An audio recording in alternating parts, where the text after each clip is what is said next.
justice that took place on over 50 campuses just this month, student workers at Kenyon and Dartmouth who have taken on and won historic union drives, and those closer to home at the University of Michigan who have won for themselves a $15 wage on campus.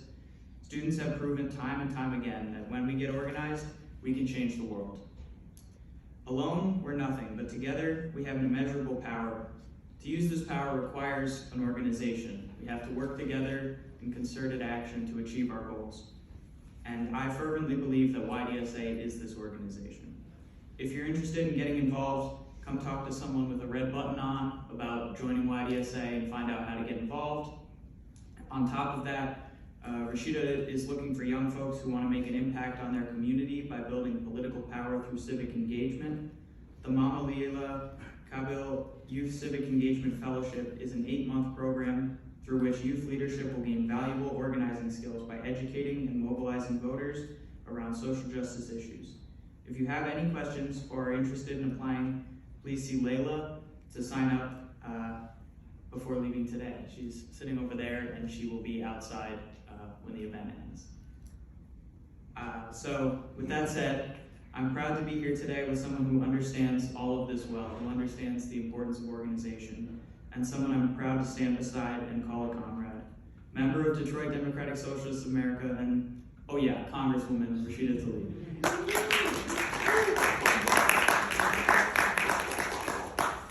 Thanks, Ian. So I want to do this kind of informally, is that okay? Yeah. Most of you are probably folks that share similar values or concerns about what's happening in our country and sometimes even our world, of course. I mean, I could talk on and on about some of the issues that I'm working on, or especially my district and how it's also changed now that's the 12th Congressional District, which now will include Lawrence Tech University, all of Southfield and other neighboring communities. But I'd rather just open up for questions, things that you would want to hear from. I mean, I've been serving, I'm pretty new, been serving in Congress for now almost 4 years. Folks have interest and are curious about the processes from within because you guys are on the outside looking in. You know, one of the things I do stand out, many of my colleagues in Congress, is, you know, half of my colleagues are millionaires. They're in an income bracket that's completely disconnected with the majority of, you know, our neighbors across our country, where, you know, majority are living check by check. So there is this lack of urgency, and we all feel it, of, you know, I think a lot of especially my Black neighbors say we're tired of being studied, tired of a task force being created to look at certain issues that we already know, which is Black maternal health is a crisis in our country, mental health is a crisis, looking at public safety through a different lens right now, and all of those things. So not that I'm not against obviously studying and looking at what we need to do, but a lot of those things end up going nowhere. And that's something, even though I'm not trying to say anything, the academic community is very important. But I think, you know, historically, communities like mine have been studied a lot more than others. And so they want us to move with urgency. I am a member of the House Oversight Committee, as well as Financial Services Committee and Natural Resources Committee, where we just did Environmental Justice for All, and they actually came, many of the folks on the committee came to our district to look at lead issue, as well as air quality. As Vice Chair of Environmental Subcommittee on House Oversight, you know, we've been able to send letters on letterhead to Marathon Oil, which was really incredibly great. We're going to be doing one for Stellantis soon, which is in the last 13 months on the east side of my district has been in violation 5 times so far, and they have a public hearing tonight where they're not even given a deadline of when to actually make the repairs or the equipment that needs to go in there to mitigate the impact on our air there. So I can just again go on and on about those things, but I'm curious what you all want to hear about. I know I have a 17-year-old at home. He's extremely jaded, but he's also incredibly anxious and scared. I think he just doesn't see a way out. He doesn't, you know, he's like me, he wants to fix it, right? So he's thinking about all these things that what could you do, what can you do? And so I can't even imagine you all being on campus, learning all these systems, structures, all these other things in the world, and you have much more access to the world because of online than I did when I was in college, not trying to age me. But so I really want to hear from you all. What do you want to talk about? Cycle. And secondly, this is more of a philosophical question. Why do you think the conservative controlled Supreme Court decided to overturn Roe versus Wade in this election cycle in particular? So one, everyone welcome that. He is a small business owner, started his own business, incredible advocate. He showed up, said never been involved in politics until one of the largest progressive class came into Congress. Showed up, I think, to focus hope in one of my auto insurance town halls because he's really tired of the hike of auto insurance and discriminatory practices. But Dennis, thank you, because I see that you are going around the country and you're doing some really great work from showing up for food for somebody that needs it. I see it, and I just really appreciate that you do that. And you take your kids with you to do it. So I appreciate that. I think, every election is important. Nobody should discount that, because I think everybody always thinks of people on a ballot. There's issues on the ballot. I know that you guys have heard this and all of these things. I also think you have to vote plus, meaning after the election day, don't stop working. Not only holding folks accountable, but working on these important issues. I believe transformative change doesn't happen of who is in Congress or who's in the White House. It happens when the streets demand it, when there's organizing the community. Civil Rights Act did not happen because of who was president or who was in Congress. It was because folks marched, they boycotted, they kept pushing back against those that were trying to gaslight folks to believe that the status quo was okay and it needed to stay as is. Same thing with organizing unions in the workplace. It did not happen because the President of the United States at the time or the members of Congress thought, wow, we really need human dignity in the workplace. It's when the workers organized came together. And yes, it was horrifying at that time, incredibly dangerous for both movements as they push back. And again, I see it with our climate justice movement folks who are pushing against corporate greed and those that benefit from continue to keep the status quo in put. So to say this, that you have to do all of it, not just vote, but turnout in the what they call midterm elections always drops, and then I feel like the minority voice ends up being louder because folks either are not drawn to coming it, and again, I think it is everyone from the clerks down to candidates to movement folks or whatever, because if you notice in the presidential campaign, I cannot tell you, there is twice as many organizations putting boots on the ground, twice the number of funding on the ground, pushing folks to go to the polls, pushing folks or education of what's on the ballot. And it's mind-boggling to me that the state Supreme Court, candidates and conversation about the Michigan Supreme Court being on the ballot is not as critical, because guess what? If it wasn't for Wisconsin Supreme Court, the state Supreme Courts, who basically had to make decisions based on the outcome of the last election. It was in their hands, and it continues to be in their hands at the state level and the Supreme Court level regarding the number of issues that impact us directly, from getting ballot measures on the ballot. They had to make a decision of whether or not to put reproductive health, which, the most signatures ever in the history of the state was collected for Proposal 3 to repeal the ban on abortion. In Michigan, expanding voting rights when Congress is not acting, right, sitting in the Senate, or the state doesn't want to act in regards to expanding folks' access to the ballot box, is Proposal 2 does that. And again, it took community people outside of these structures to get it on the ballot. And it was the Michigan Supreme Court that pushed back against the Election Commission that made a decision based on politics, not based on the perimeters or the rules that they had in place. Because they decided it was tied, I think, and they had to go to the Michigan Supreme Court. So Kyra Bolden and Richard Bernstein, we got to get them into those positions, because they can be the kind of pushing back against those that are trying to politicize a lot of these issues, or bringing right-wing extremist views to a number of these issues that have been, for 50 years in the books and access for the last 50 years, and we're going to go backwards. So it's really important, because ballot measures are on there that folks work so incredibly hard to get on the ballot. There are, school board, I can't express to you so much that the school board are under attack across our nation, and there's school board elections right now. Don't think that this all is not intentional and that folks want to dismantle our public education system. It is all set up, and it's all around like somehow that we're trying to take away parental rights and all these kinds of gaslighting and it's not true. They're really literally lying to my families right now, telling them all these things are happening, and there's not 1 ounce of evidence. Same thing, voter fraud, there's no voter fraud, right? Like there's no evidence of this,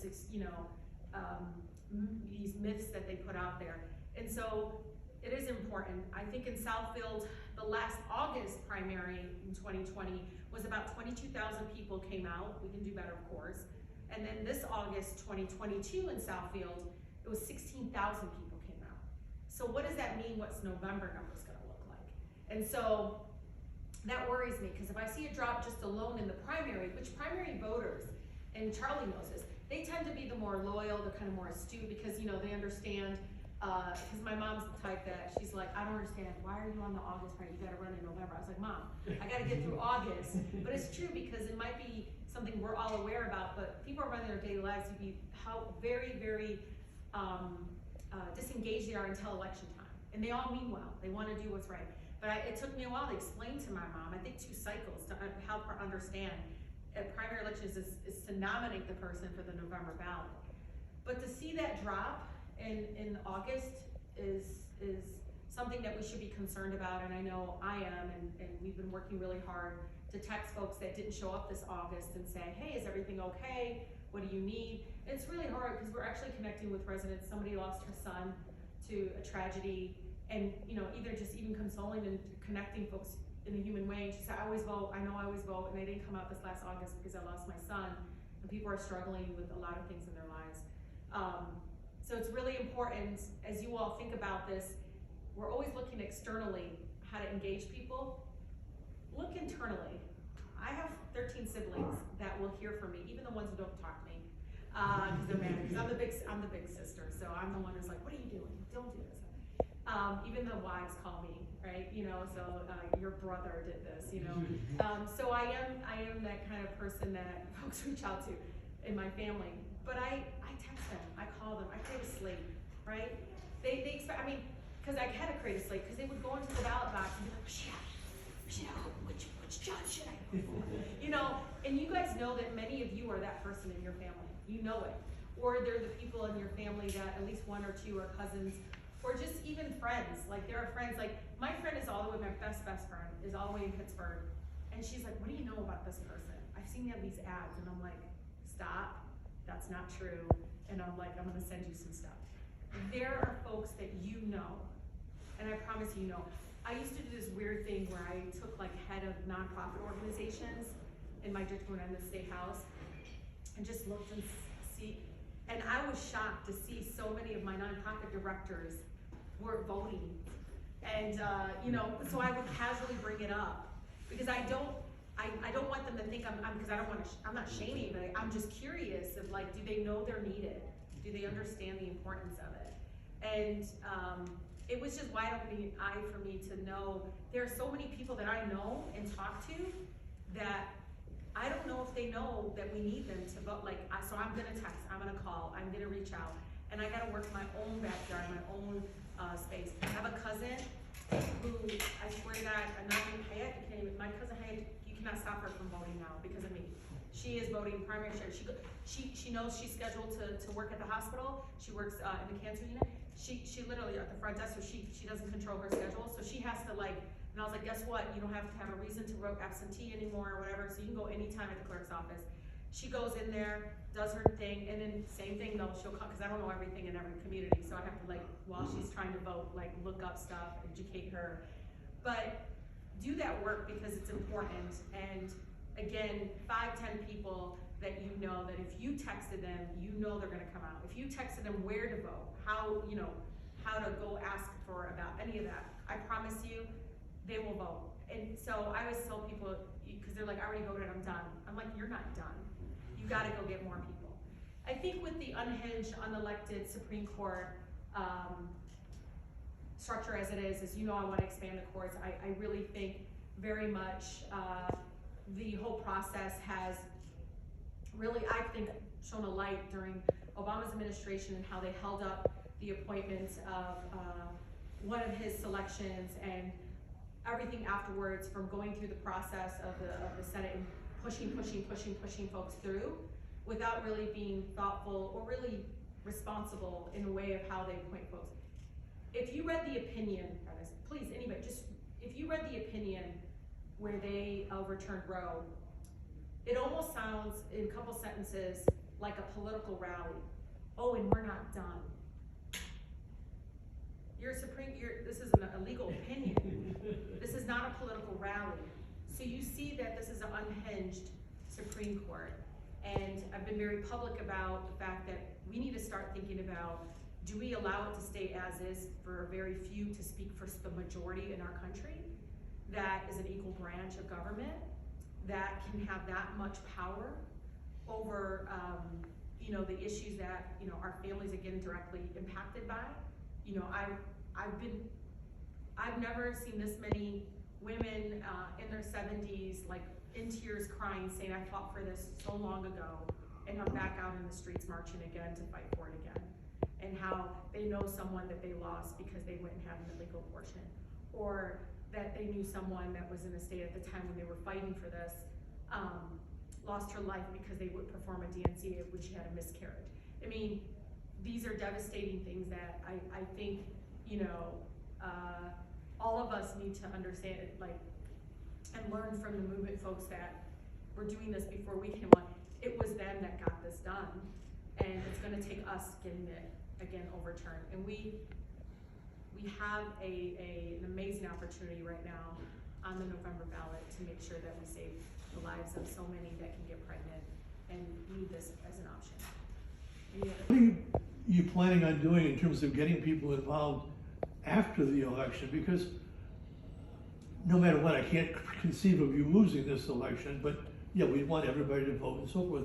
But the Democratic Party's county districts, the county districts and the Congressional district clubs, as they're called, help with fundraising, get out, go TV, help select the people for school boards, help select the people for all these different issues. Many of them appear nonpartisan, but they're extremely important in terms of building your base or holding on to your base. And not about me, but building just a base of people that are more participatory in our democracy. Absolutely. Have you worked on a transition from one district to the other? Yeah, so that's why I called you. So what he means is, so we have currently, we're going from 14 congressional districts down to 13. And the 12th congressional district, it's about 61% of my current district. We'll probably have to go through a whole, election bylaws change because it's now pretty much a new district. And so, and every congressional district is going through that, but there are some that obviously in leadership expect to do a similar slate, keep it as is. But for us, we have actually a really good opportunity. So you all know the 12th congressional district has both Wayne and Oakland County. So I'm going to, on November 12th, have a meeting with my Dem clubs, my local civic folks, anybody doing civic engagement, precinct delegates, anybody that's interested in creating a very strong 12th congressional district that, be a dream that we had the record turnout of any congressional district, and that anybody that wanted to run statewide would have to come to us. And what we have, what I mean? That's my dream. And so I want to have two co-chairs. I want to have a chair that is from Oakland County that works with a chair from Wayne County. And it's interesting, when I talked to folks at the party and others about it, they said that John Dingell did this when he had Monroe and Wayne. So I was like, okay, so it's been possible. There's some precedent for it. And I'll tell you why. Anything that we can do to be as inclusive as possible and bringing folks, that way there's, shared and more transparent conversations about what the district will decide on policy or whatever, or how much we're gonna spend on civic engagement, what that process looks like, what resolutions we're gonna bring up the state central, whatever it takes. But it is important for me to create a structure that I think is a lot more open and transparent, where we don't have the same folks being recycled that, you know, we're there and we're able to I think, grow the district. And so I'm hoping we're gonna create space for it. I'll tell you what we've done so far, my team and I, is we've raised money for all our Dem clubs. So we're not waiting for the new structure. Some have gotten up to $5,000 just to go continue doing what they're doing, building up from the bottom up. I'll tell you why that's even important. Some of, you know, the party hasn't done, so when you get the stuff from like the party at the state level, and it depends, you know, it doesn't, you don't have to be like that. Just know this, that you used to be able to go up and down the ballot, and this year they're only doing the top of the ballot. And so school board, state reps, state senate are not on the slate this year, but Dem clubs are working on that. Dem clubs that can legally take the money and use it for slates and for that are doing it. My Livonia Dem club, you can't get them off doors right now. It's spectacular to see. Our folks in Southfield Lakeshore Village are talking about doing a text program, just to say, do you know where to vote? Just to say, do you know where to vote? Because that starts engagement. It's not saying go vote for somebody, but they know that if they do the work to turn out people, they're with us. So anything I can do to build up capacity at the local level in doing that. I was taught this by, of course, as a community organizer, but also Marcy Captor. She's a member, a longest serving woman in Congress, represents like Toledo area.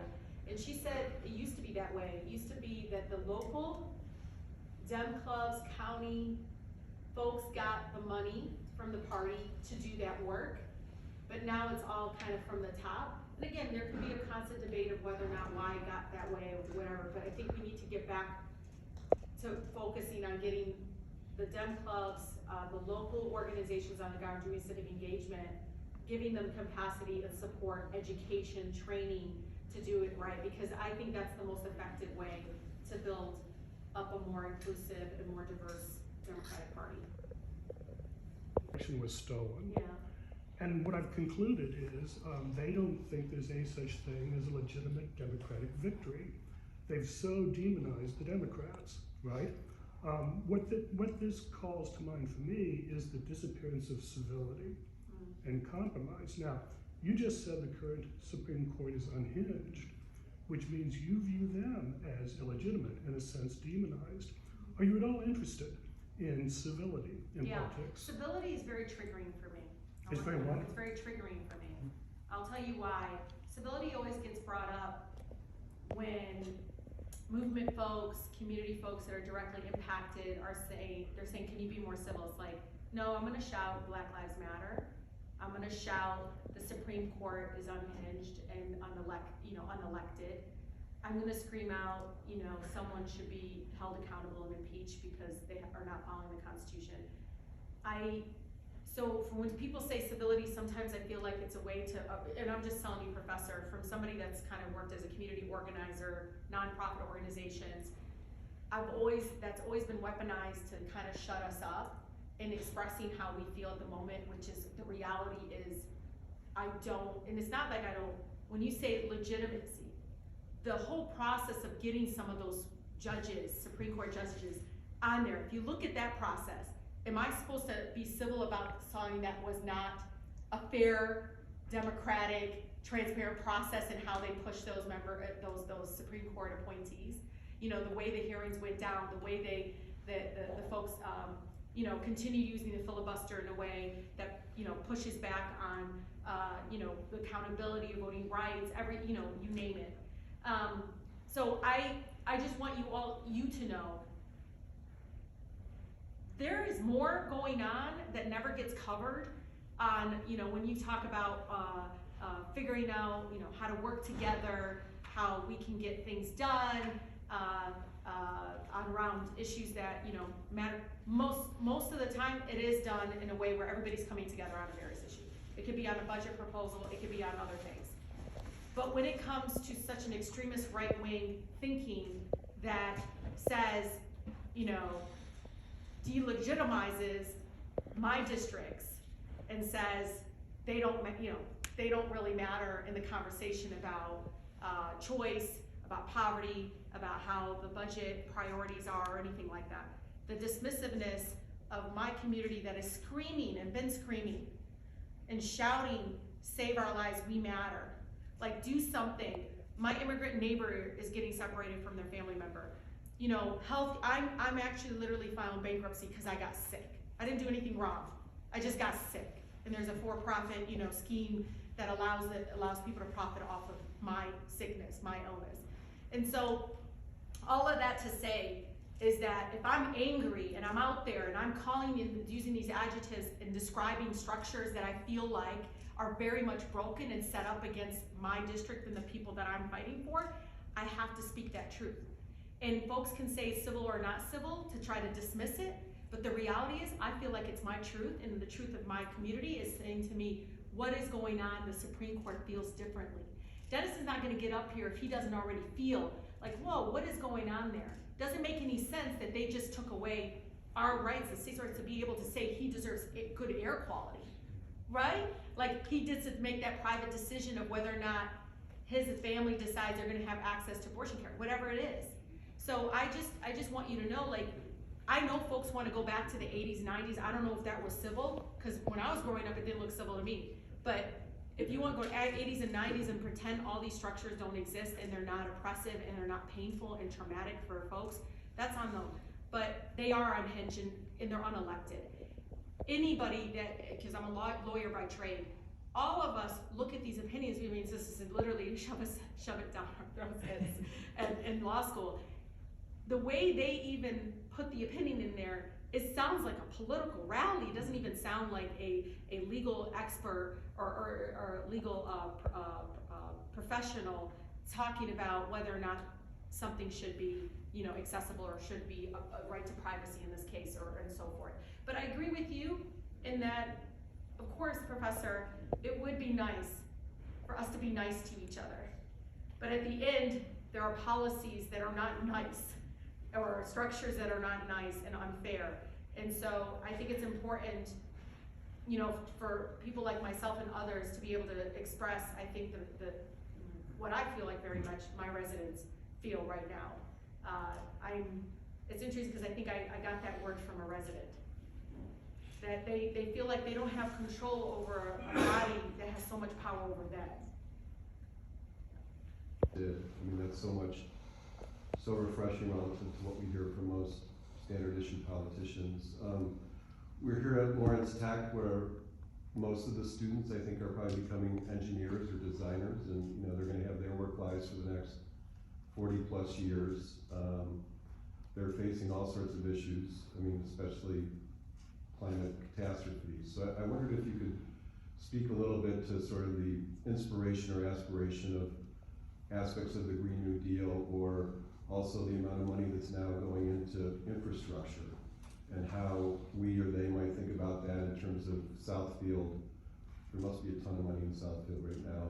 And I know we've been overstudied, but is there a role for these students and other students that we know at Wayne and other places to sort of connect with your working groups or your staff, or play a role in terms of figuring out what can be done over the next 6 months or a couple of years, but being part of that process. So, like, I'm not into the Democratic Party infrastructure, but there's all sorts of stuff that can go on separate from that and needs to go on, right?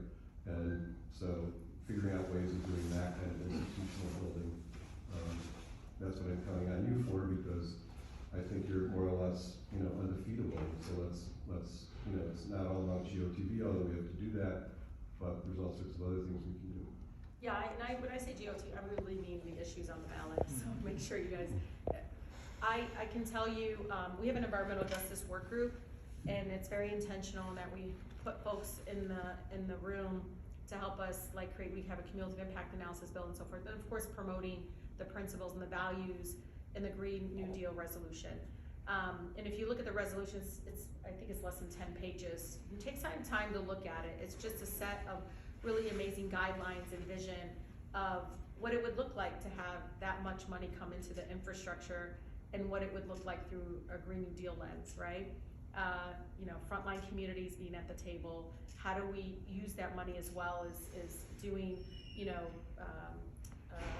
from dealing with the flooding, the crisis, because climate crisis is here, I was with a municipality that said, this is great, but I gotta get the other money because I also want to replace, when I pull up that concrete, I also want to replace the lead lines, right? And there's intentionality in that. And so I just know the environmental justice work group that's led from some of my team members that are very, very climate crisis is at the top of their agenda all the time, is always looking for more folks to be involved in that. And then in all my environmental my work groups are in the district. My chief of staff is here, my communications director. So when we do it, when we do meetings, we do in virtual, whatever, we ask folks, what are you guys doing locally? How can we uplift it on the federal level? And we also complain about, is that doesn't go far enough? Can you push back against this whole carbon credit stuff? You know, we hear from our advocates on these calls, even about how we talk about these other bills that other colleagues want to, you know, promote as the solution, where we're saying, if you vote for this, Rashida, they'll say it as a great work group, but make sure they know this is not enough. And so making sure that we're not allowing folks to take away the need to keep going. For instance, you know, some of the things they did around gun violence in our country, we all know was not enough. You know, the age, all that. So it was very important to me to say, this was a good step, and I appreciate the movement on it, but we gotta continue thinking really much more, again, urgent about assault weapons and other things that I think many of the groups that Moms Demand, I can't remember now. I know all the different groups, but these are really important advocates that are at the table saying, it's great, vote yes, but make sure that you're using this platform and using this space too to talk about all these other things that need to get done. So we'll do that very much so, and the Green New Deal is very much something that my team and I turn to as a vision. We use the terminology intentionally to bring it into, you know, cumulative impact analysis bill, making sure that parts of it is an environmental justice for all, you know, supporting amendments that bring pieces of it into different budgets. So again, we're very much talking about it in that way. And again, time is running out, as my son will say. We've got time. So. Here, I'm one of the faculty in teaching the College of Business and the College of Arts and Sciences, and teaching human resource management and clinical psychology. My question to you is, and you brought up the squad, so how do you remain so resilient? And I'm asking that from the perspective of one of the committees that I'm on here at Lawrence Tech is trying to address well-being in students, regardless of anything else about these students. We want them to be healthy, and we want them to have good mental health. And I think part of good mental health is, how do you find ways to flourish, and how do you develop resilience? And you, speaking of civility, have been thrown so much interesting, I'm going to use the word interesting, words, labels, a lot of anger, a lot of aggression from both your colleagues in the workplace, but also the public. And yet you seem to be very resilient, and you're still working hard, and you're still focused. And I would assume that you have a good sense of well-being. How do you do that? I mean, I'm trying to balance it better. And this weekend, my team is going to make sure I do it this weekend, really balance it. Carolina's smiling at me, but I am. I'm gonna do it. I'm gonna completely disconnect for 2 days. You know, it's hard. It depends, right?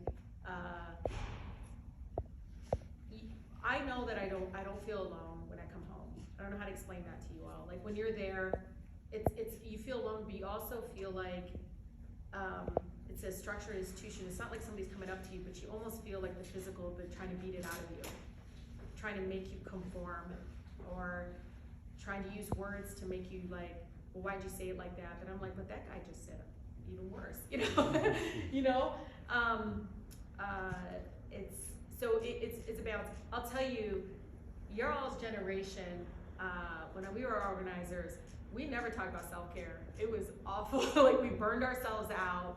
We got more angry. I don't care. I remember we would just hit walls, and because we were working on immigrant rights in Southwest Detroit when I got into politics, and it was around Dreamers and in-state tuition, and I had all these, my classmates at Southwestern High School for the first time didn't even know, like they came here as a 3-year-old, didn't have document, couldn't go, and they were like top of their class. And I was just so angry about it, and I was just like marching, organizing, teach-ins, doing all these things, protests, blocking things, you know, you name it. I was just like, I gotta keep going, I gotta keep going. But y'all have been, in the movement folks especially, have been better at taking some time to talk about self-care and how to import self-care into movement work. So I've been listening to them too. But it also helps that, you know, I can come home every week. Not all my colleagues can, but I can come home. As soon as I land in New York Metro, I exhale. I was like, okay. Because again, I'm somewhere where I feel like this microscope's on because I'm not talking like them. I'm not acting like them. Or I just, you know, and again, as soon as I walk, I feel like I'm a walking bill. It's not even being a Muslim faith or Palestinian. That was a different animal in itself. But it's also just like, oh, you kind of like can't, it's a surprise, because I won by 899 votes. I was not expected to win. And they're like, how the heck did this girl get here? Like, no one like blessed me and said, it's you. I think the teachers were the only like teachers at SEIU were like the only unions that were like, yeah. You know, it's like, you know, I love them. But I really like that I come home to the community that I just feel like it's Rashida. Like they literally are like every time anything happens, I don't care if it's somebody in Southwest Detroit where I grew up who's like, I don't get it, you've always been like this. Like, you know, like really. Or, you know, I'm doing Fight for 15 and they're like, why the Congresswoman shouldn't be getting arrested for this? And all my residents from the State House days are like, and Charlie knows, I haven't changed. Like I took on a billionaire. I was taking on all these big issues that folks are like, don't do this, it's not winnable. And you know, you can't message this. It's like stuff like that, very transactional-ish and weird. I'm like, but it's the right thing to do. You know, we gotta get the pet Coke off the riverfront.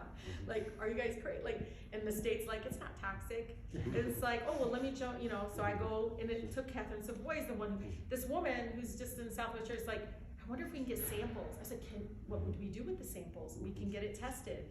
And I don't know, I smile thinking about it because I feel like they're the ones like, hey, go get us some samples and we'll go get it tested. I'm like, okay, you know, where they're like, I don't, you know, is that really what you should be doing? And I don't know, you know. So I hear a lot of things like, she works really hard, I just don't like her style, or stuff like that. But I mean, I'm a mom too, so it's like, it's great to come home just as a mom that like cooks and they don't, you know, they complain or being like regular. It's kind of nice.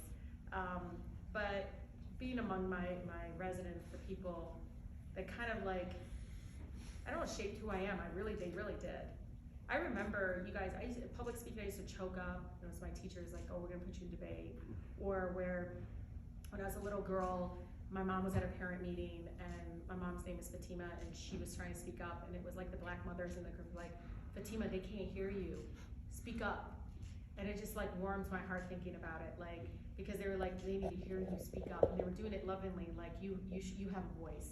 And so just coming home to that culture, I mean, I could just breathe just thinking about it. I feel like, see, this is why we have to move with urgency. This is why we have to call it out for what it is, because like tiptoeing around all of it is just not, it's not working. But know this, I do hit a wall sometimes, and you know, I think New York Times quoted me saying, because they were like asking me, there was a day that I was like, I do this weird thing where I quit in my head. Is that weird? Like I just quit in my head. I'm like, that's it, you know, and it's like almost like a nap for 20 minutes, but it feels really good. But it should be scary because it feels really, really good sometimes. So, but that's why I think it's important. I'm not going to be there forever, and I tell that to myself, that I want to build up and strengthen the movement, and you know, be able to have an amazing transition to create space that will have somebody from the 12th that continues to speak truth and continues to stay connected and rooted in the community. So. It's a long answer, but it's just, it depends on everybody. And a lot of humor. I use a lot of humor. I have to. We do a lot of humor.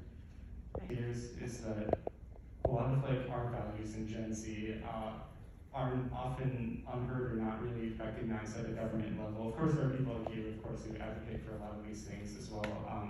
But like LGBT rights, you know, abortion access, reproductive rights, even stuff like gun control that, you know, our generation overwhelmingly supports.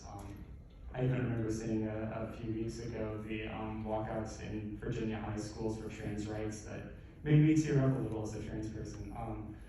But a lot of times, these times where we speak up and advocate for these rights, were sort of ignored or passed off because, you know, we're younger, we're students, we're still learning. Like, the people in Virginia could stand out, walk out, but they couldn't vote. They weren't old enough to vote. And for us, like, we can advocate for these things, but we can't hold office. So there's this fear that everything that we fight for is sometimes not represented. So with that, as students, what actions can we take to ensure that all these beliefs that we hold and all these values that we consider to be important, all these rights that we think need to exist, how can we, you know, support those rights and really advocate, despite the fact that we can't hold government positions, or for some of us in high school, can't vote yet?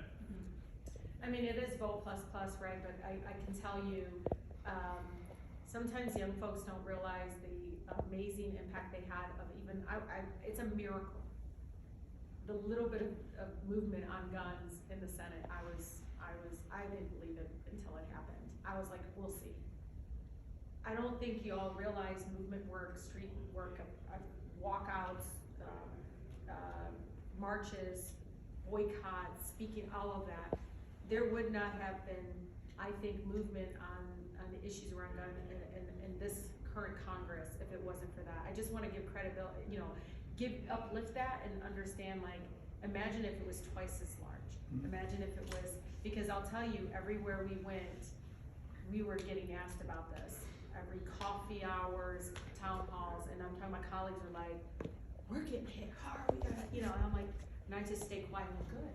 I mean, you know, because they want us engaged until, of course, when it's something like, I don't know, you know, but I don't think even the president and we can go back and forth about climate, I don't even think climate would have been part of the conversation if it wasn't for like Sunrise Movement or any of those folks. They would not stop. They did a sit-in in Congress members' offices, they did all these things. And I told folks, you know, they're like vilifying them. I was like, please. Civil rights folks used to do that. Like, oh, now we're, you know what I mean? I'm like, calm down. Anti-war protesters did that. You're in a public, you know, thingy. Like, Anthony knows he can come and like heckle me and stuff. I mean, you know, he can. I know, but it's like it's so unbelievable to me that folks don't, like, they think like that's bad. It's not. It's just like. You said I heckled your town hall. That was a fundraiser. Oh, I don't know. I thought it was a squad event. Yeah. Next time I'll correct it. How much have you sent to Ukraine? I will, Anthony. How much have you sent to Ukraine? How much money have you sent to Ukraine? Raytheon, Boeing. I'm not done it. I never have, never will. Yeah, DSA, you're so progressive. Where you are said you how much going? to Raytheon, Boeing, Lockheed Martin, Ukraine. Where are you going? Ukraine, you sent so much But money. he does, no, he does. I actually think he has a Why are you powerful leaving? voice. He does, he actually has a powerful voice, powerful position. There's nothing, actually, some of his positions are really amazing, so it's not like bad things. But no, every time I'm doing a press conference, yeah, it's like, you know, it erupts and stuff. But, and it was, I think it was the cast tech, was it? civility. But it was a fun, what was it, a fundraiser? So you had to charge at the door like $10, but you can get in for free. I remember that. It was legal stuff, yeah. So, I think you all have a great opportunity, because right now our school boards are getting under attack, our education system's getting under attack. Some campuses are already movement of trying to suppress voices and people's freedom of speech. You already hear it and see it. I see it on other campuses. Just speaking up against companies that you might not feel like should be contracted with your tuition dollars, you know, whatever. I just want you guys, you to realize that that's what you can do, is continue to push back. Vote plus plus, if you can't vote, continue to understand that collectively you all can be incredibly powerful. I felt the same way, I swear I felt the same way when I was in, like literally my senior year in my freshman year. I actually started off thinking, I don't have a voice, no one cares about what I think. But then when I kind of like showed up to the adult stuff for the marches, and they were all working like in-state tuition, and I think one was working on like ICE doing operations at schools, I started showing up, and yeah, sometimes I was the youngest person in the room, but I didn't care. I just kept showing up and then kept speaking. And all of a sudden they're like, you wanna say something? I'm like, no. And then the next time, like, you wanna say? I was like, maybe. And then finally ended up, you know, like heading one of the events myself and coming up and saying, what do you guys think about doing something like this together? I just want you, your voice is so valued in these spaces, and sometimes I'm shocked at how little engaged they are, you know, folks are, younger folks, Gen Z, I'll say, folks are in some of those other spaces. And make sure it's intersectionality work too. What I mean by that is, don't wait until it's our community being targeted or an issue. Just like always find some space. I find that even in some other spaces on environment, I can talk about housing in a way where a lot of folks that are fighting for environmental justice are like, that's important to me too, how can I help? That's what I, say to you on that. But. Put out an article, and it says that African American support of the Democratic Party is somewhat decreasing. And then typically, historically, African Americans' identification with the Democratic Party is usually the high 80s and sometimes the lower 90%. And but the Washington Post had said it had dipped recently to 74%. So my question is to you is, how should we read those trends, and also what advice can you give the Democratic Party to reverse that trend into another positive direction? Yeah, I know that it could be all kinds of advice that I can give the Democratic Party, but I know for especially Black men, I think we need to be acknowledging that we're not doing enough to uplift Black men in our various communities. I always say this because I find that trend, only alone in my own community, are moving towards more conservative kind of thinking and values because they somehow created space for that for them. But then there is just kind of like, does it even matter? My life hasn't changed. I don't know how many times you all talk to anybody. They're like, what does it matter? My life hasn't changed. So I don't know what this polling is or what it shows. I bet you there's more folks that just don't feel like they like any party and don't feel like any of it's work. That's what I hear more, guys, is especially among Black men, they feel like life isn't getting better if I go with this folks or these folks. And, just feeling disenchanted. So we gotta start creating space, but also like actually items of addressing some of the chronic issues. I don't know how many times we have to have a press conference on Black maternal health, how many times we have to have a conversation about the discrepancy in schools that are predominantly Black versus other school districts and kind of wraparound services, all those kinds of things. So I think it's important to recognize that. Again, I'm always very careful with some of the pollings and stuff that comes out, because polling said I wasn't going to win, polling said this person was going to win, polling said this is important, and it turns out it wasn't actually critically important. So just, be careful. But I know, all of us know, just from our engagement, if you look around the room, who's missing? And it's folks that don't feel like things are going to change if they're involved. And that's a problem. This is my son, Yusuf. Thanks to Yusuf and Rashida for both being here. My question is about some of the work we've done together through DSA and YDSA, especially within the labor movement, whether it's joining picket lines together or helping folks to organize their workplace. When I graduated college in 2009, it was right after the economic crisis, and I wish that these movements had existed, these organizations had existed to help guide my politics in the way that I related to joining the workforce. So I'm just wondering if you could speak to kind of the importance of, and some of the work that we've done together, collectively, through these socialist organizations, through your office, through your campaign, and kind of why is it so important to be collaborating with organizations, either if it's building in the electoral sphere or if it's through the labor movement, and like how should folks relate to, or especially students that are graduating in the next couple of years going into a recession, or what I could predict will be a recession.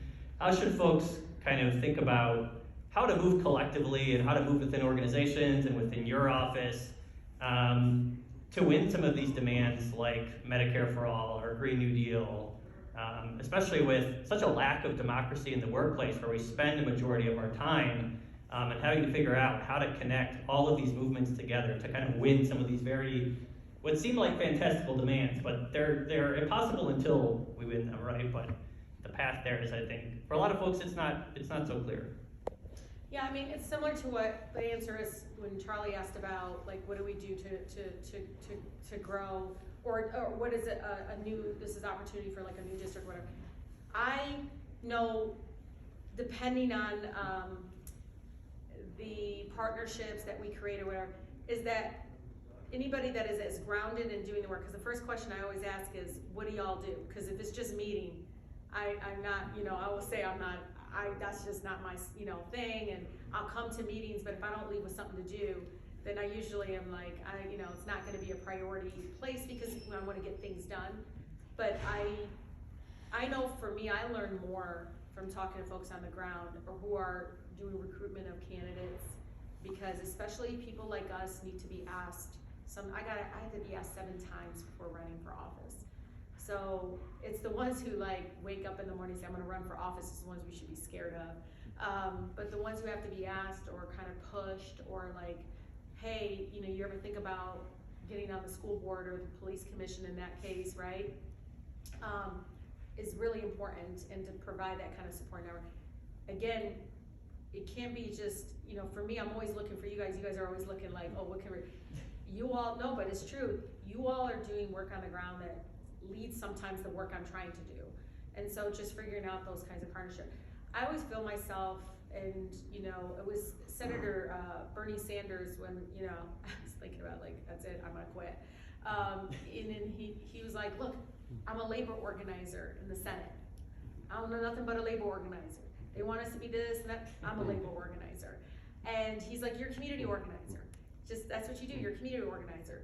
So in my mind, the way I translated that is, I was like, yeah, he goes, then function like community organizer, not the way they think that you should function, right? What is gonna help your community district is you being you and doing what you need to do as with the office of Congress, right? So using the power of letter, the power to convene, all those kinds of things, organizing people, uplifting issues in a way that can really bring some more support, capacity, and light to it. But I feel very much being an extension of movement work is what helps my team and I thrive and continue doing the work that we're doing. And then being very intentional about how we create space of like, okay, well, you guys do it and I'll show up. You know what I mean? And I do. Or sometimes in one case, I'm gonna like hold a press conference, but then literally step away from the podium like I do, and then have my residents speak. Yeah. Because they'll come because they're like, oh, what's Rashida gonna say? It's like, what they're saying is this is coming from me too. Yeah. So it's just continue doing that community organizing movement work. But we're gonna build a really strong 12th congressional district that I think is gonna be very inclusive. It's not gonna, everybody wants kumbaya, it's gonna be perfect, it's not. But some of the most organic, beautiful movement is not. Labor movement was not. Civil rights movement was not. Anti-war movement was not. All these kinds of movements that are really, really important to people were never ever, perfect, and the end result might seem great, but it took a while to get there. In the economy over the last few years, and I was wondering how you see that reflected in your district, and specifically, are there specific needs that need to be addressed given the current economic situation, or is it not as specific in terms of what has affected your district? No, it's gonna be interesting for you to hear this. My folks are like, first of all, inflation's kind of a new terminology to a lot of spaces that work on various issues, but it's funny because the resident goes to me, wait until my inflation now. It's like, I've been dealing with inflation for the last 5 years. Bread, cost of food has been already high for many of I have the third poorest congressional district in the 13th. So it's literally out of 435 districts. So for many of my residents, this is not a new conversation, debate around economic justice and economic divide and some of the issues around high cost of living.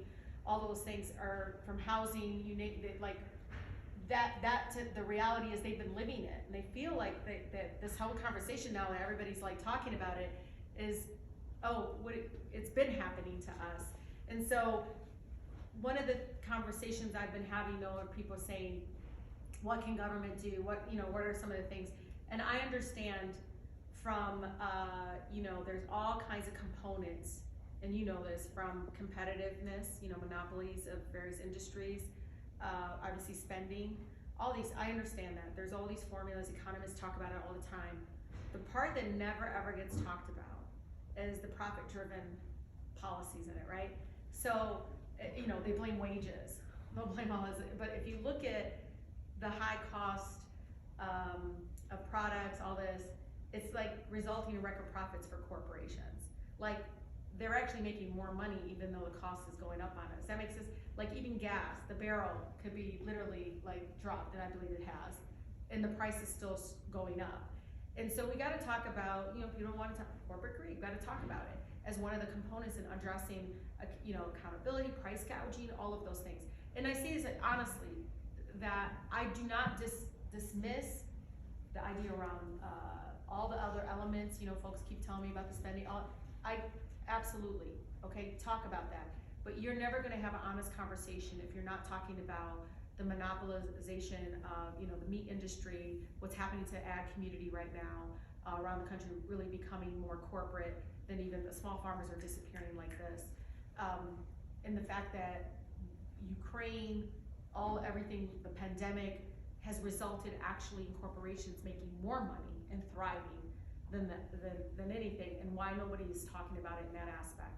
So I've been challenging my colleagues to push back because, I want us to get to a point where we are actually talking about housing and childcare is one of the top things I hear about from my residents. And, the cost of living, of course, again, has always been an issue for my residents because they're like, where's everybody been? This has been an issue for us.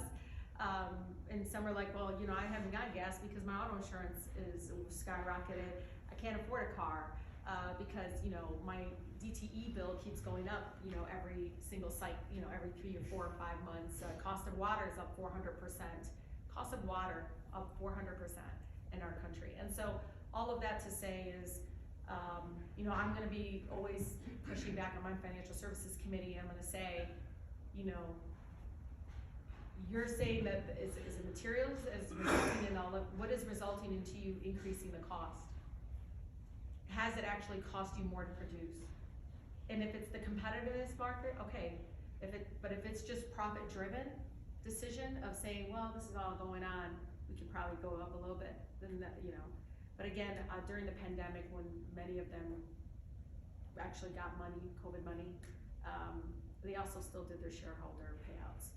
So that's problematic, and if we're going to really have a conversation, because we're going to be in this situation over and over and over again, if we're not talking about corporate greed in a way that, because they're not paying their fair share, they're literally not being held accountable for price gouging the oil and gas company. They're doing it right now.